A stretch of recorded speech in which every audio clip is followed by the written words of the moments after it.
Hi there and welcome to episode 145 of the ADHD Adults podcast. I'm James Brown, the man addicted to anything he can insufflate. And as usual, I'm joined by Dr. Alex Connor, the man who's addicted to being able to lacerate.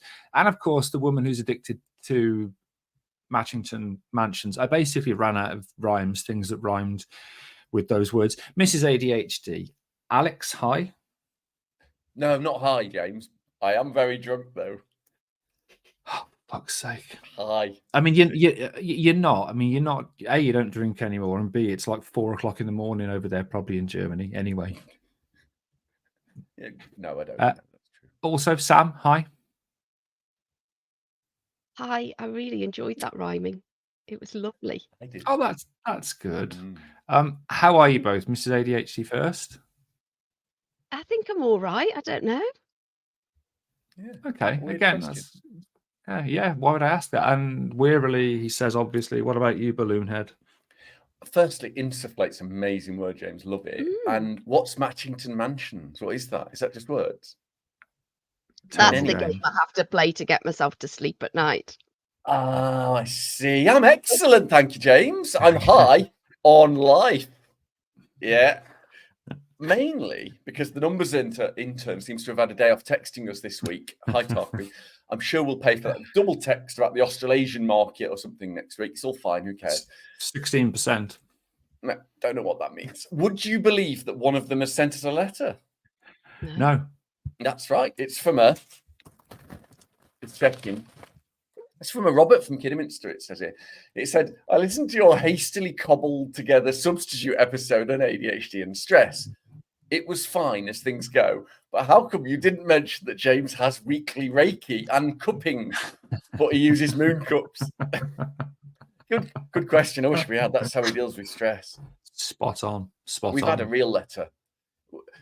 Sam, are you worried? You look upset because he doesn't actually do Reiki. Is that the problem?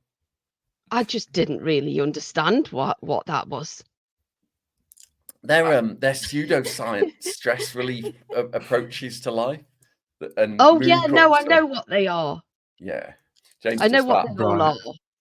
And and the episode before was and the episode before was about stress, and it's a letter from my dead dad, and it's always about the last episode. So he was just pointing out that's that bit. It's that bit, isn't it? Is my dead dad writes a letter criticizing me about something that happened in the previous week's podcast. That's the bit. Why are you using moon cups? Because he's a Dracula. Okay. Yeah, satisfying. False. Dead dads don't write letters. Sorry. He's had a real letter. Can I read it out? It's the best one we've ever had. Yeah.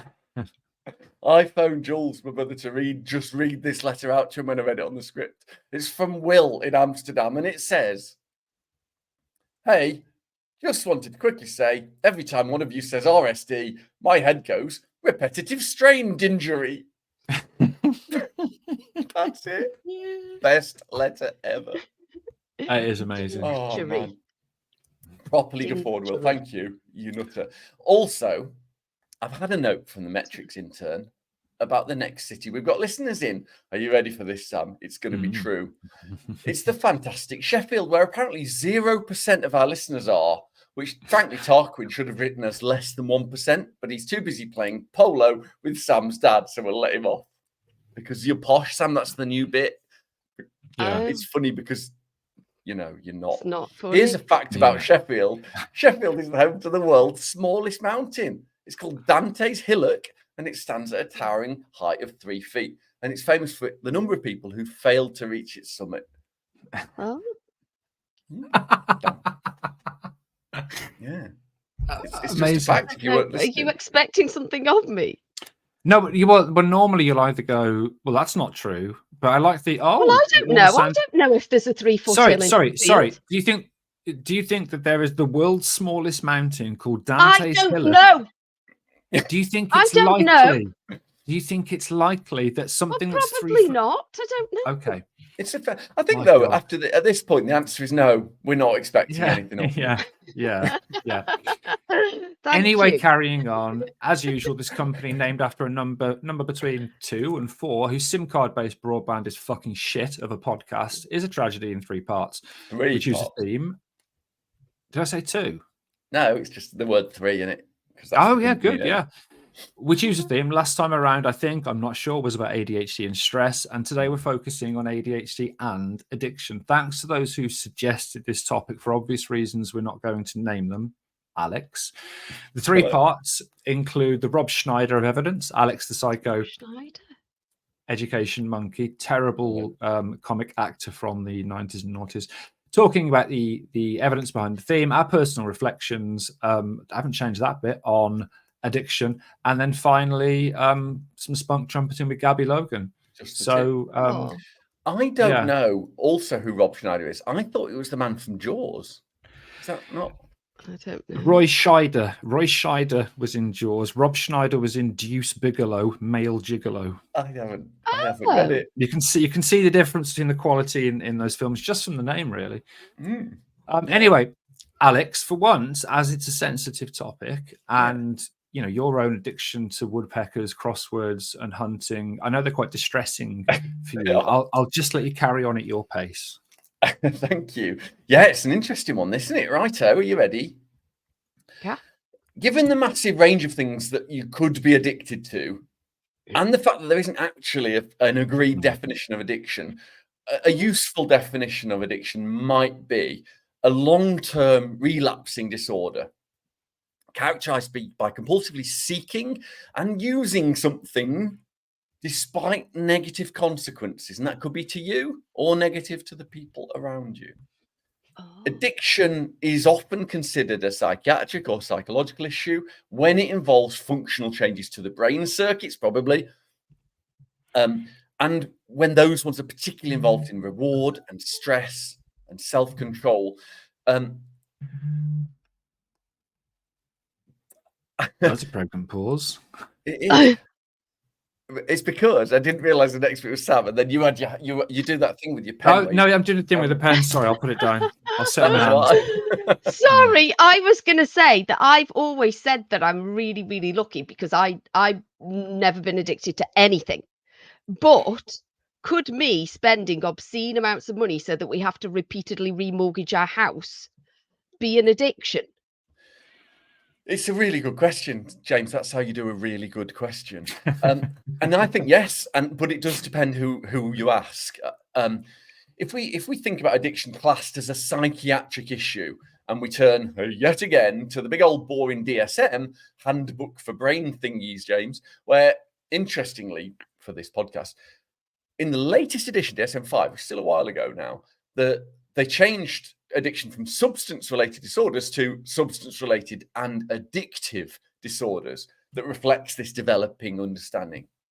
The DSM-5, that's the new one, specifically lists 9 types of substance addictions within this boring list. Klaxon, alcohol, caffeine, cannabis, hallucinogens, inhalants, opioids, sedatives, hypnotics, anxiolytics, stimulants, and tobacco, or Tuesday, as James calls it. That joke is actually tragic, really, because of the element of truth to it. But the DSM-5 also wisely, and in no way timely, and in no way keeping up with the real world. You're counting whether that was 9, aren't you, Sam? That's what you do. It was 11. No, because some of them, hypnotics and anxiolytics, is one combined group. Together, yeah. Oh, I see. Sorry. But it's a good shout, though. No, you were right. It annoys me too. But no, you don't know why, James. You don't know me. So what the DSM-5 did is they included gambling disorder as an addiction, but did not include other behaviours such as compulsive buying, excessive sexual behaviour, internet use, stealing, as the research on those behaviours was insufficient at the time to put them in. Put your hand down, you Dracula nightmare. Sorry, I can't help it. Come on, Brian Brains, get your head into gear. So we can probably separate addictions into, and the boring list of 4 Klaxon. Substances listed earlier, DSM-5, and then medically accepted addictive disorders like gambling, but then impulse control issues like stealing, and then other behavioural issues, that's D. such as food, sex, and porn, or 30 years ago, as I call them, video games, exercise, other things. Now, behavioral scientists who look at the way animals and humans behave believe that anything capable of stimulating a person can be addictive, ruling James out, but ruling most things in.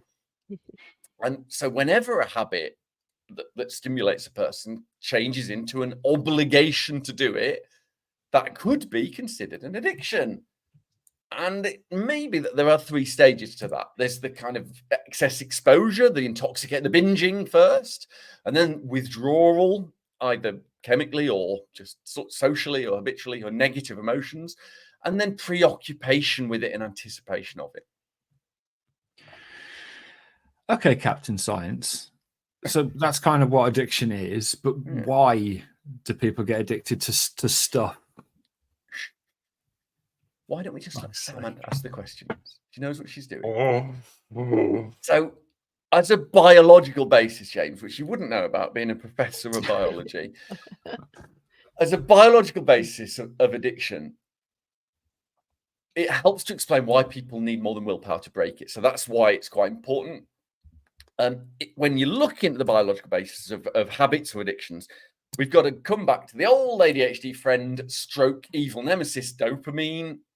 Other neurotransmitters are available, and its ugly brother-in-law, reward, and the feeling of reward. Normally, the brain rewards things that make us feel good, right? That's what it does, and that's brilliant when these are healthy behaviors, exercising and eating healthy, nice foods, bonding with our loved ones or acquaintances, James. It does this by switching on the reward center of the brain, which then motivates us to repeat those behaviors to get the positive feeling. I mean, you can see what's going to happen here, right? If you become addicted to something, that normal reward brain process starts to work against us. Activities and or substances can hijack that pleasure reward system because they give us pleasure and hook you into wanting more and more and more. Emotionally, addiction can also send your emotional brain centers into overdrive, making you feel anxious and stressed when you're not able to engage in whatever you're becoming addicted to. At this stage, people often engage with these activities to keep from feeling bad rather than from their pleasurable effects. Oh, sorry. I was thinking something else then. But there's lots of addiction in my family, and my family have always said that I was going to name somebody in my family then. Take that out. Is there such a thing as an addictive personality? Another good question, James. It's not that hard. Ding. I also use that phrase for myself. Getting on a bit. Well, no, even though I use it, it's kind of generally accepted in the field of addiction that addictive personality doesn't exist because that's humans, right? No one personality type is predisposed to addiction. The predisposition to addiction does involve lots of factors. So we all do have different predispositions, but there isn't one personality type, one addictive personality type. So it could be psychological, it could be a social thing from family, biological factors such as genetics. Anything. I'm trying to work out how far we are into this, but you know what I'm going to say. So just do it. Well, Bab, I'm getting there. Yes, there is strong evidence that ADHD adults have a greater risk of substance use disorders, SUD, and addiction, including many of the substances we've mentioned, and increasing evidence that smartphone and internet addiction and video games are increased in ADHD. There is a remarkable parallel between 3 of the major deficits in psychological functioning when you're addicted to things and ADHD. You ready for them? Impulsivity, diminished sensitivity to reward, and impaired control. And that seems to be explained by the massive overlap in biology between addiction and ADHD. So dopamine-based pleasure, reward, and so on. And there's a neurodevelopmental problem with all of those in ADHD. And they're acquired problems when you're addicted to something. Really easy to see how a scrambled sense of reward and risk perception and impulsivity in ADHD can start to initiate a classic cycle of exposure and addiction. That's why ADHD is probably a major risk factor for addiction. Go on. So sorry to interrupt you. I was going to say, does medication help? Because I think it does help me a bit. Yeah. It's a really interesting one. So big clacks on more research needed to prove this one way or another. But one big study of over 3 million people found that taking ADHD medication had reduced the risk of substance abuse for people with ADHD, more so for male patients than female, but true in both. And even after stopping medication, patients who had once been medicated for ADHD were less likely to use drugs than those who had never been medicated. That effect did fade with time, though, if they stopped taking the medication. I can't say anything negative about it. That was well delivered and well done. And I'm looking forward to the personal reflections. So we'll be back in a bit to talk about Alex. Okay. Alex, hi. Aight. What's up? Hello, Governor. Welcome back to episode, we've decided, 144 of the ADHD Adults podcast. Just a very short break. We've been away. Yeah. James's hair's changed colour. We're probably in different clothes. We've got no clue. Where we are talking about personal reflections of addiction. James, what are your about? Thank you for that, Sam. I think I got away It with has that. been. It does feel like a long break, more than a cup of coffee's worth of a break between. It does. You've had two time to parts. grow your hair. And change the colour and go to Barcelona. We've never done this before, have we? Accidentally. We haven't. No. I would say, to be fair, I have a total lack of awareness, or had a total lack of awareness of the things that I may or may not be. Brilliant. Again, my fucking ear things come out, but at least this one won't sweat now. Because of your ear Hopefully sweat. I can still hear you. My ears sweat, yeah. I didn't know that so my addictions generally tend to be pharmaceutical stuff, actually. So I am almost certainly addicted to clonazepam because I've been taking it for 15 years and that shit's hard to get off. I was addicted to an opiate, and I remember when I came off that, it was when I was giving a talk at the British Science Festival. I can't remember, but I was shaking like a shitting dog and sweating like a 17th century witch. It was not a pleasant environment for me. Your mum. Yes. Because witches are the mums and Draculas. That's why that joke works. Oh, is that true? Yeah, fairly certain, Sam. Come on, Alex. It depends on which particular theory / ideology / truism you're wrong that you follow.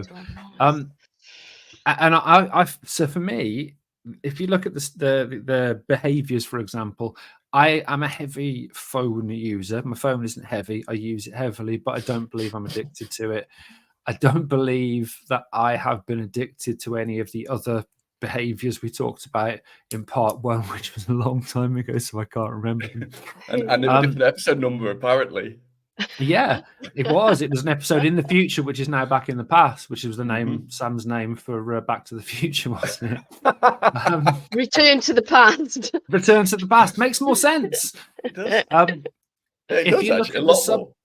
Yeah, if you look at the substance side of stuff, I've dabbled, but I don't think there's been any addiction there. I know this because was it Grandmaster Flash that did the song White Lines? I can never remember who it was that did that song. You won't know, Alex, because it was. Yes, thank you very much. Running through my mind. As an example, that What are you type all of thing. talking about? That type of thing has sat out for more than a month and just not been looked at, for example. And I suspect that if I was addicted to the type of things that could be described by that song, that would have been ploughed up my nose at some point.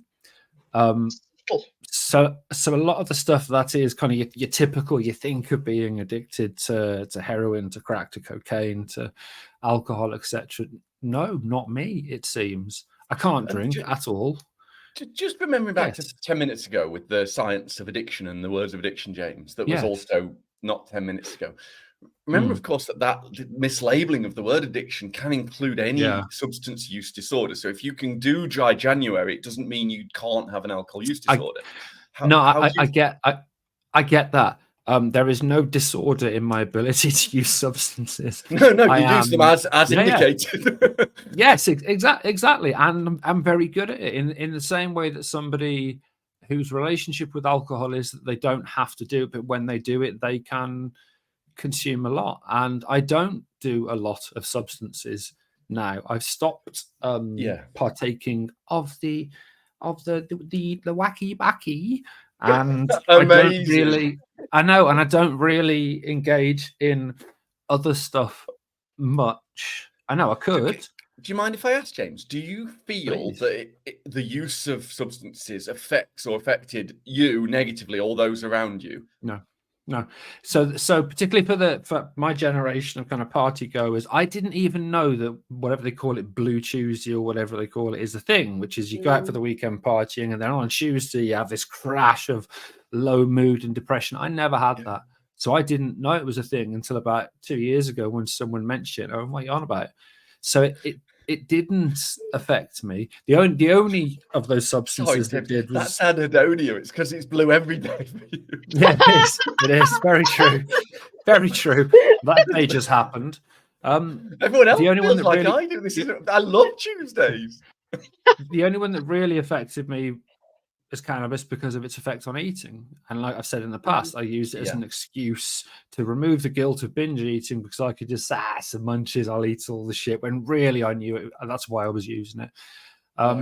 But the one thing at the minute, the one thing that I think I probably am addicted to is nicotine. Because I've tinkered and I've tried to stop smoking, and I've switched from ridiculous, 1920 flapper girls cigarette holders that take tar out, to vapes, to rollers, back to cigarettes. I even desperately smoked Marlboro Red, which were bought me by mistake once when I got to the point of having none in the house. So I think I am probably addicted. What's wrong with that? Because they're not Marlboro Reds. They might as well call them the long graper. They're terrible. Right, okay. Honestly, knowing you as I do, it could be because they haven't got enough nicotine in them. I honestly So pharmaceuticals, largely for me, it's stuff that, if you look at particularly in America, the opioid crisis, what kills people more than illicit drugs is often the stuff that you get from the doctors, and that's certainly stuff that I'm addicted to. What about you, Mrs. ADHD? Well, I've always said that I'm not addicted to anything, but that, I think, is because I grew up in an environment where there was a lot of addiction. Where obviously it was a Stoke-on-Trent was a massive mining community. My granddad was a miner, and then we had the potteries industry, and that's all gone. And when you've got a town that's really poor anyway, and all the industry's got, there's lots of addiction. So heroin and alcohol were the main addictions where I grew up. Monkey dust now, isn't it? Yeah, it's different now. Monkey dust and spice. But yeah, so, and that was a real physical addiction, and I think that's what I've always compared it to, because until I never knew what the term rattling meant until I saw it, and to see somebody go through that physical pain and then go back to that drug, I could see the pull, and I'd never felt anything that strong, so I compared myself to that and didn't think that I had addiction issues. And I've got lots and lots of friends and family that have had, really close family that have been addicted to heroin. Weirdly, though, it's the most people that have died from alcohol abuse. Not weirdly, than heroin. Scientifically, absolutely. Yeah, and it is heartbreaking to watch. So compared to that, I've always said that I haven't got addiction issues because I don't get physically addicted to things. I am definitely addicted to spending. As soon as I was able to get a store card, I've just been in debt ever since. And that's something that I do struggle with all the time, but it's more of a mental thing that I feel shit that I've got no money, so I spend money, and then it makes me feel good for a short time, and then I feel shit that I've spent more money, and it's that kind of circle of that. I've been addicted to porn and risky sexual behavior in the past. I'm definitely addicted to work, or just being productive constantly. Like the minute I sit down, my brain's just thinking, this is time that you could be getting shit done. But is that an addiction, or is that just ADHD seeking dopamine rather than being addicted to working? Yeah, Well, that's an interesting thing Rob there. Is, isn't it? But that's the interesting thing is if you look at the crossover between the two, which we talked about just about 10 minutes ago in part one, just recently. what were the reward center and how it measures our interaction with external stimuli and gives us reward is involved in both. So that there are going to be so many things which are going to kind of have elements, of both in, I guess, or to be dysregulated in both. Yeah. Yeah. So So it's a bit of that for me. But yeah, what I think watching people that you love lose themselves to addiction and lose their life to addiction is fucking heartbreaking. And I don't know if that's, well, no, it wouldn't, would it? Because if you're addicted to something, you're addicted, that wouldn't stop you from going down the same route. In fact, it definitely wouldn't. I've seen people go down the same route. But I think as well with because I don't get physically addicted to things, it's a mental addiction. I think it probably helps that I've seen other people, their lives completely destroyed by it. And it probably helps that I'm not affected by peer pressure either, because I don't physically addicted to things. So mentally, I'm like, what? Why? No, I don't want to take that, so I'm not going to. So, yeah. Do you think do we have to remind people that often people who are autistic don't often get as affected by peer pressure? Social constructs, isn't it? Yeah. It's just a exactly. Yes. How about you, Alex? Because I've gone on for long enough. You have, but it was all so interesting. Some of that, like the work addiction, it probably wouldn't qualify as addiction in the traditional sense. Rather, it's an unhealthy choice driven by sort of ADHD subconscious. Yeah. So it's a whereas the porn and the risky sexual behavior addiction, or never as James calls it, that's on that borderline. It depends, but the nicotine that James talks about and the heroin, this is neurobiological addiction. This is a literal neuroplasticity change to the brain, compounded by psychosocial or habit forming. So the reason James can't do it, no, go on, dead quick. The reason he can't do it is because of all of the neuropsychosocial biology all coming together to give him a right fucking kick in. And it's about a third of smokers are going to get neurobiologically addicted to nicotine and the rest aren't. Right. But the habit's so strong. Yeah, because I have smoked heavily for years, but the minute I didn't want to do it anymore, I just didn't do it anymore. And the same with drinking. I drank heavily every single day, but the minute I didn't need it anymore or didn't feel like I needed it anymore, I just stopped. And I wasn't physically addicted to either of those things. So it was just a mental addiction. Yeah, that's why. Sorry, James, I talked all over you then. No, I wasn't talking. It was your go. Makes a fucking change. I was addicted to alcohol, as we all know, but I just simply stopped it over 23 years of repeated failures and like poor choices.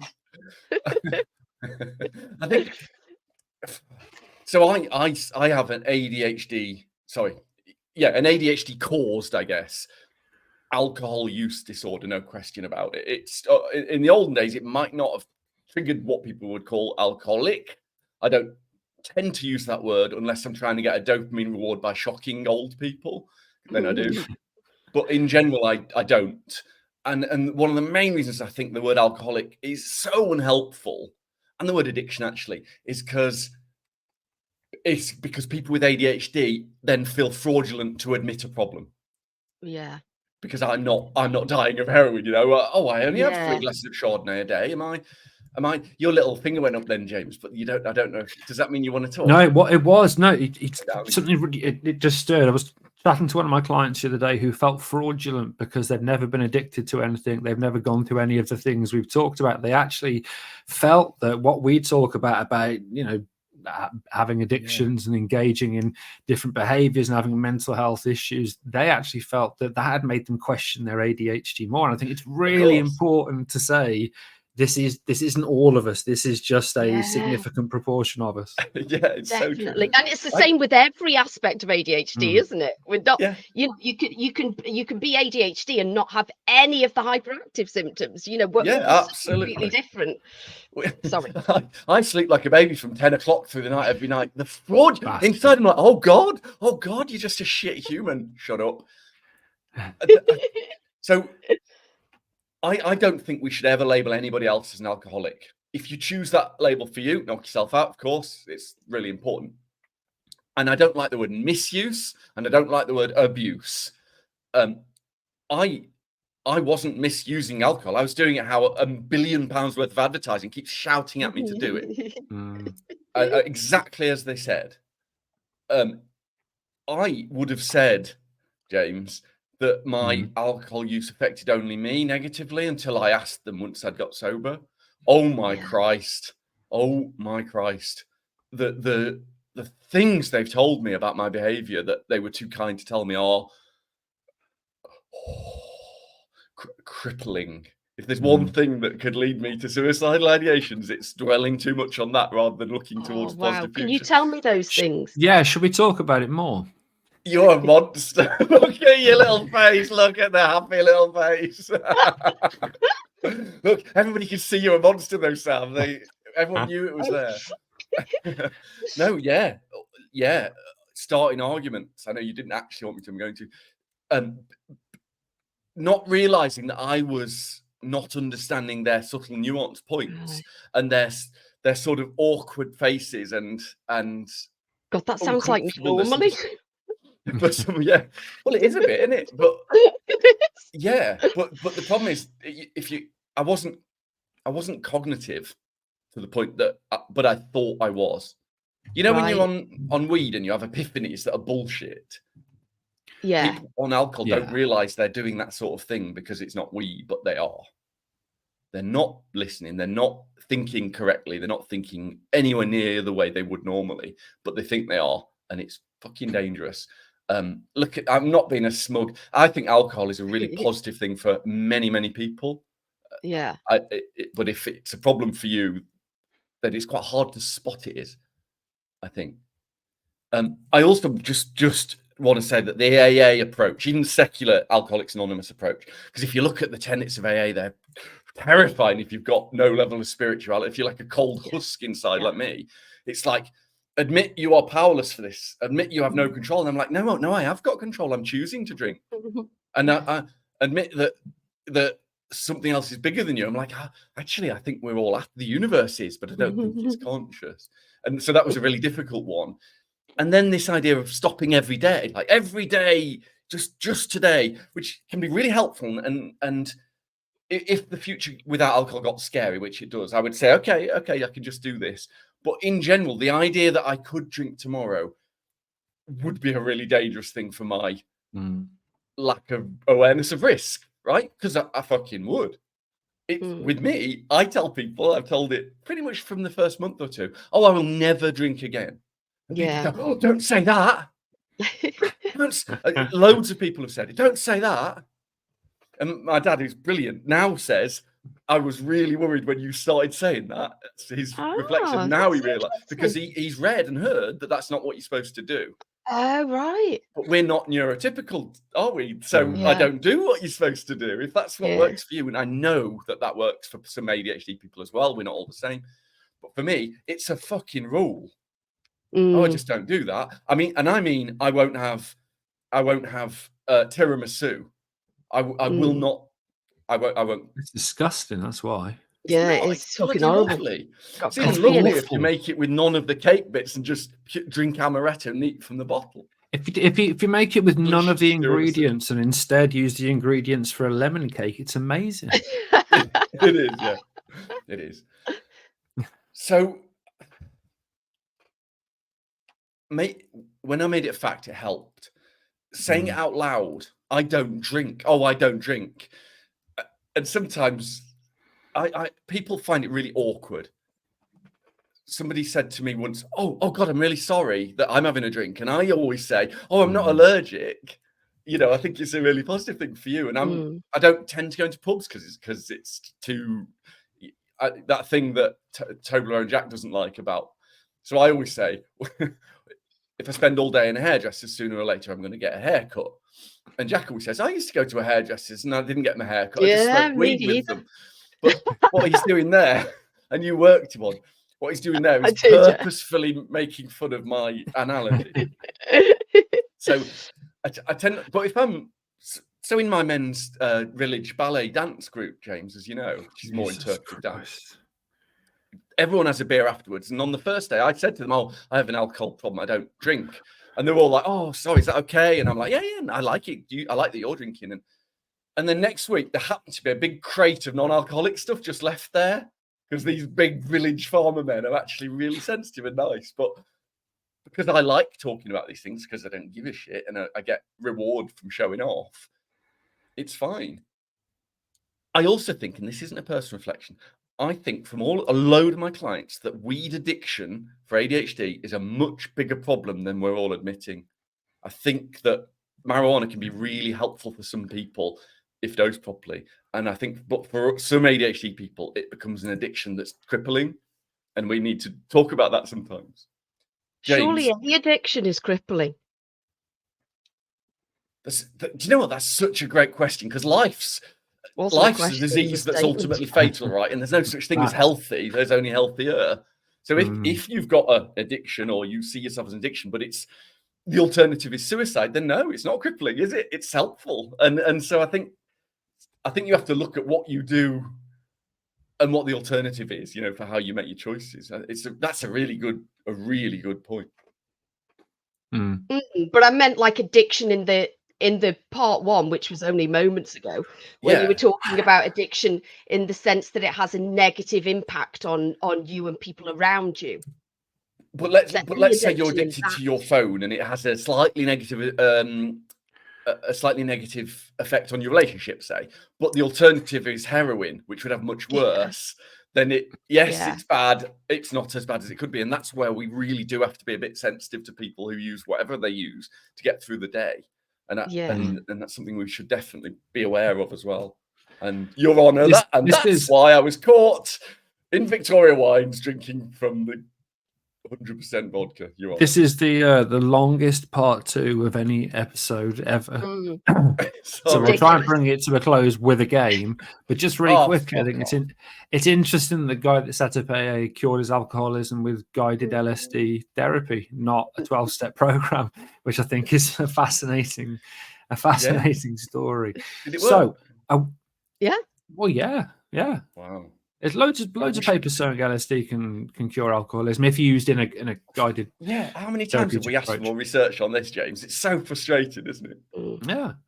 I look back and it's actually 3-1, not 4-1. I think I gave you an extra score because this is like the 5th episode. So, but you know why, right? It's because you fucked up the working one that we're not allowed to air. Because of of course. I've tried to make this more difficult because I don't like you winning. So this week we went down to Cardiff to do a talk, and we had a hotel for one night, and I didn't pack very well. So did I pack no pants? This is for one night, no pants, 3 t-shirts, and 2 extra pairs of shoes. No pants, 3 t-shirts, 2 extra pair of shoes. Did I pack 3 pairs of pants, no t-shirts, and no shoes? These are all so plausible. Yep. Deliberately so. Or did I pack 4 pairs of pants, 3 t-shirts, and 2 pairs of extra shoes? Oh, that's so good. I think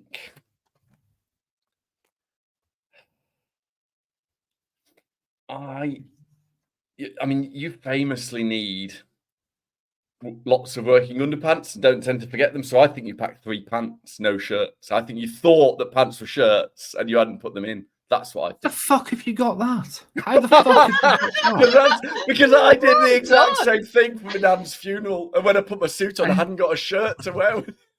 I had to go out walking around Cardiff wearing the fucking black winkle pickers with a zip down the side that I'd worn because they're the only shoes I've got for the talk that I'd given. It was ridiculous. And no coat. I didn't take a coat either, and just a jumper. Neither of us took a coat, actually. Didn't you have your normal hooded cloak? I didn't take it with me. Anyway, on that note, because this has now gone on for 4 days, we'll take a break and be back in part 3 for just the tip. See you in a bit. Bye. No.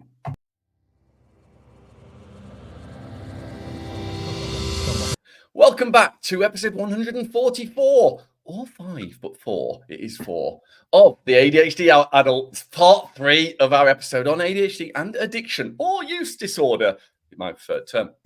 Right then, as always, we're spunk trumpeting. It's just the tip. Let's start with addiction advice from Dr. Sam. Mrs. ADHD, thoughts?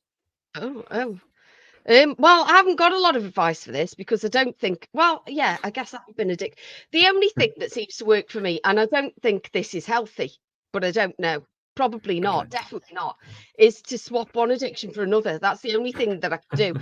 But also another thing that really helps me is telling people about it, because hiding all that shit and the shame and the guilt is really fucking crippling, and it's really fucking hard, telling people about it. But once it's out, again, and then other people hold you accountable, and that coupled with finding a new and healthier addiction are what works for me.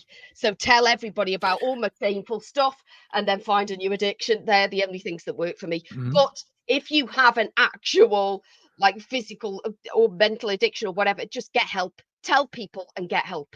What do you think? Do you try and, like, I know you're going to say, no, I don't even know anything about myself. Do you try and swap a healthier addiction for the bad one? Or are you just like cycling on a load of bad shit? I try and swap I don't know if I'm actually thinking about it that much, to be honest. I think my brain just searches for something else and finds it. And if it's healthier, then that's great. And if it's not, then shit, I'm in the same place again. I don't think I'm as clever as that. Again, James, with blind luck, she's hit on this idea perfectly of what a psychologist would say is that don't look for perfection, right? Look for healthier. Unbelievable. I could never find it. Yeah, true. What about you, James? What are your spunk trumpets? Mrs. ADHD scalped me there by saying help, but it's the obvious piece of advice because there is help there. There are lots of charities for the various different addictions or misuse or use disorders which are out there. But I think, as we've said, the biggest barrier probably is admitting it's an issue. Sam and I know a couple of people who have that relationship with alcohol, which I now don't know what to call because of what you said, Alex. They would have been called alcoholics in the past. And it was very interesting watching that journey of that word just was not said for a long time. It wasn't said. Any other way to describe it was said. And it was only when that word was said, because back then that's what people I think called I it. said it a lot, but was because of course, fact. But the people that were going through the experience just wouldn't. No, I just this, or no, it's that. Yeah. But when that word was said, when that acceptance of I am or I have this problem, that was the biggest barrier. But once that barrier was overcome, things got easier in terms of accepting the help, because these are people that had gone through the process of trying to get help. But if you don't really accept that it's a problem and you go through rehab or some kind of treatment, you're probably going to relapse because you haven't actually accepted that this is, fundamentally something that needs to change. That's so true. And the people I've lost haven't ever accepted that it was a problem, and you can't help. You can't. That's the most heartbreaking thing. You cannot help anybody that is in the grip of addiction. You can't, because they've got to want it themselves. You can't, and it's heartbreaking. Yeah, Alex. When they're trying to get clean, you can. So people only if they admit it. Yeah, it's people trying to get clean you can help. But no, you're absolutely 100% right. Oh, sorry, Sam. In my head, I'd already said absolutely right. And to add to that, I didn't say that. But for some reason, once it's out in the open, everyone can gather together and you can all tackle it together. But until it's admitted, you can't push anybody. You can't tell somebody you're addicted, even though I did. You can't. It doesn't work. Really, I've tried it. It's really difficult. And I still haven't told plenty of people in my life, ironically, because I've told millions of people out in the lovely ADHD world, but it's a safer space for me than it is. Like I haven't even told my parents-in-law that I don't drink at all, even socially. They keep giving me alcohol as presents because I'm just not ready to do that, and it's my fucking choice, and I will when I'm ready. But their culture is one of alcohol in it, so it isn't appropriate. Yeah, no, I think tips. sorry, I know I'm not supposed to be doing personal reflections, but tips really are always, this is a tip that works for me is when you are ready to admit it's a problem, and that's hard because I wanted to drink. I didn't want people to stop me drinking for ages. Even though I hated it, I didn't want to drink. At the same time, I wanted to. And when you're ready to tip over into that, okay, I'm ready to stop now, it feels like someone's ripping your soul out like an exorcism. I promise that pain goes away. I promise it does. Because I don't have that feeling anymore. I'm glad I will never drink again. But the idea that I can say that out loud feels mad from how I used to think. But it's okay. And the other side of the coin, I didn't want to admit I had a drink problem because other people had it worse. Or because I thought once I've said it, I can't take it back. If I change my mind, you can. And if someone else is happier than you, you're still allowed to be happy, right? So if someone else is a worse alcohol user than you, then you're still allowed to say, I have a problem. I think when the point comes where you decide, I want to stop drinking, you'll always be conflicted if you do, because it's nice and there's good bits about it and it's fun. But remember, your family won't tell you, so you have to go and ask them. Really good addiction specialists often get your partner or families to write you a letter that your psychologist will read out to you, and that is not something. They tell you afterwards, though, what it was like, and that's really fucking painful to hear. I think we all know that why we drink, though, or why we use. And I think what nobody'd ever asked me is this: what is an evening like? A normal evening, not a party one. A normal evening like if you didn't or choose not to. And nobody'd asked me. I'm like, what do you mean, fucking awful? Yeah, fucking boring. Boring? What? Why? No one had asked me why. What could start to get in there? Remember, nothing will still work forever, unlike alcohol, which did. Yeah. Nothing will keep working. So what could you have? What could you do? What could you do self-care over? Don't ask for yourself, ask for your family. Looking after yourself is looking after your family, blah, blah, blah. Yeah. But these things I'd never really considered until I got sober and sort of tried to. And I realised that I can't watch fucking Bluey with the kids at 6 o'clock when I would normally drink. The difference is too stark. I need to watch reruns of The Office or something to give me dopamine. I just can't. I want to. I'd be a better dad if I could, blah, blah, blah. But I can't. So I'd rather be a sober dad than a perfect sitcom one. Sorry, I know I've banged on a lot about these, but I wish somebody'd asked me that. I really, really do. Am I in this episode? Well, your hair certainly is. Looks like. For a second, I just had an out-of-body experience. I thought, am I just watching you two record an episode? He's a real wild one. Shut up. Anyway, let's bring it to a close because it's taken us over a week to record this episode. Yeah, literally. That was episode apparently 144-ish of the ADHD Adults podcast, where we talked about ADHD and addiction / use disorders / stuff that we have inappropriate relationships with, whether they be behaviors or chemicals. If by a miracle you enjoyed this 15-hour-long episode, you can find out more. No, you can't. You can find more content by subscribing on Patreon. Visit the website www.adhdadults.uk to find out more. That's not the web address, it's theadhdadults.uk. I've got all this wrong. Doesn't really matter. I've got ADHD. Get in touch if you want, or don't. Or do. Or don't. It's up to you, really. See ya. Bye. Bye, all. Trigger warning lights on. Klaxon, klaxon, klaxon, klaxon, big klaxon. Trigger warning lights on. Klaxon, klaxon, klaxon.